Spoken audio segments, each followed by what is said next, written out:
ఇరాన్తో యుద్ధంపై America అధ్యక్షుడు ట్రంప్నకు Russia అధ్యక్షుడు Putin strong warning ఇచ్చారు.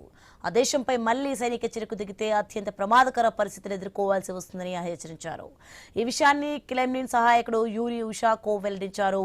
ఉక్రెయిన్ యుద్ధం, పశ్చిమాసియాలో నెలకొన్న పరిస్థితులపై ట్రంప్, పుతిన్ 90 నిమిషాలకు పైగా ఫోన్లో మాట్లాడుకున్నారని తెలిపారు.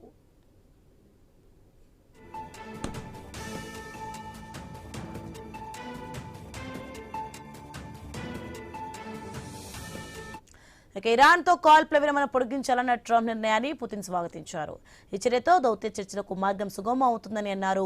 ఒకవేళ అమెరికా, ఇజ్రాయెల్ మరోసారి ఇరాన్పై దాడులకు దిగితే తీవ్ర పరిణామాలు ఎదుర్కోవాల్సి ఉంటుందని పుతిన్ వార్నింగ్ ఇచ్చారు. ఇరాన్తో యుద్ధం ముగించేందుకు దౌత్య ప్రయత్నాలకు రష్యా సిద్ధంగా ఉందని పుతిన్ మరోసారి స్పష్టం చేశారు.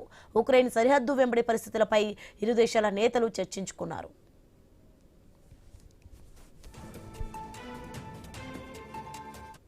ఇక పుతిన్ జరిగిన సంభాషణపై ట్రంప్ కీలక విషయాలు వెల్లడించారు. ఇరాన్ వద్ద ఉన్న శుద్ధ యురేనియం నిల్వలపై చర్చించామన్నారు. ఈ నిల్వలు తీసుకునేందుకు రష్యా సిద్ధంగా ఉందని వెల్లడించారు. యుద్ధాన్ని ముగించాలనుకుంటే చెప్పినట్లు ట్రంప్ పేర్కొన్నారు. త్వరలో ఉక్రెయిన్తో రష్యా కాల్పుల విరమణకు అవకాశం ఉందని ట్రంప్ సంకేతాలు ఇచ్చారు. త్వరలో అధికారిక ప్రకటన వెలువడవచ్చని తెలిపారు.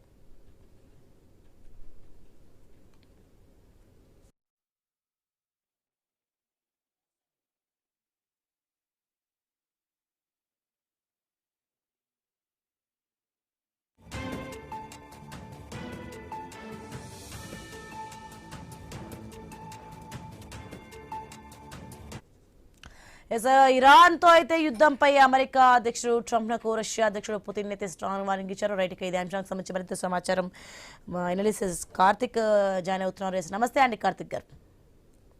నమస్కారం అండి. ఎలా చూడాలంటారు ఇరాన్తో యుద్ధంపై ట్రంప్నకు అయితే పుతిన్ స్ట్రాంగ్ వార్నింగ్ ఇచ్చినట్టు తెలుస్తోంది. దీన్ని ఏ విధంగా చూడమంటారు, ఏంటి?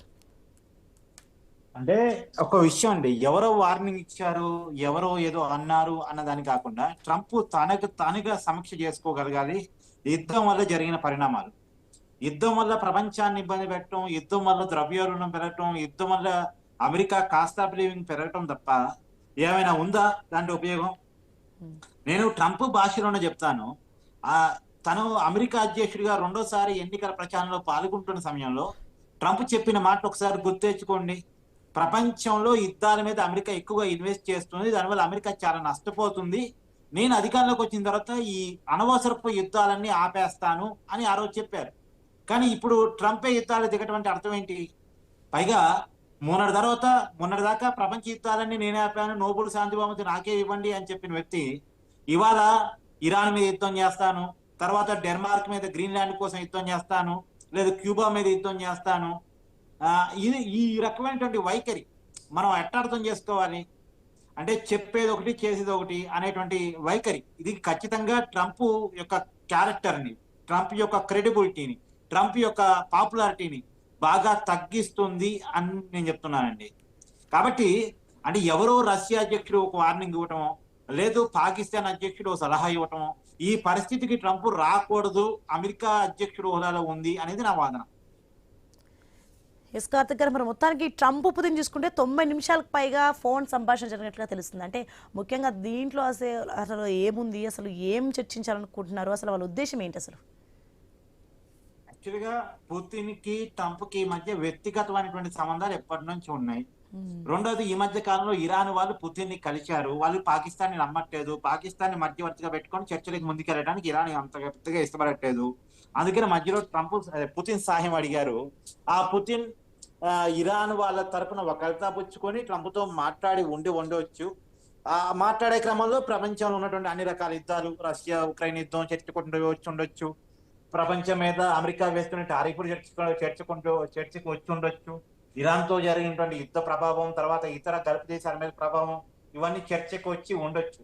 ఏదైనా వాళ్ళిద్దరు మాట్లాడుకున్నది మూడో వ్యక్తి చెప్పిన మాట ఆధారంగా మనం చర్చించుకోలేం. కానీ ఇద్దరు దేశ అధ్యక్షుడు, రెండోది ఈ ప్రపంచంలో రెండు అతిపెద్ద దేశాలు, ఒక అగ్రగామి దేశాలుగా ఉన్నటువంటి అమెరికా, రష్యా మాట్లాడుకొని ఏదైనా ఒక కంక్లూజన్ రావడం అనేది మంచి పరిణామం. ఓకే, నెక్స్ట్ చూసుకుంటే ఉక్రెయిన్ సరిహద్దులో పరిస్థితులు ఎలా ఉండబోతున్నాయి, ఎలా ఉండొచ్చు అనుకోవచ్చు?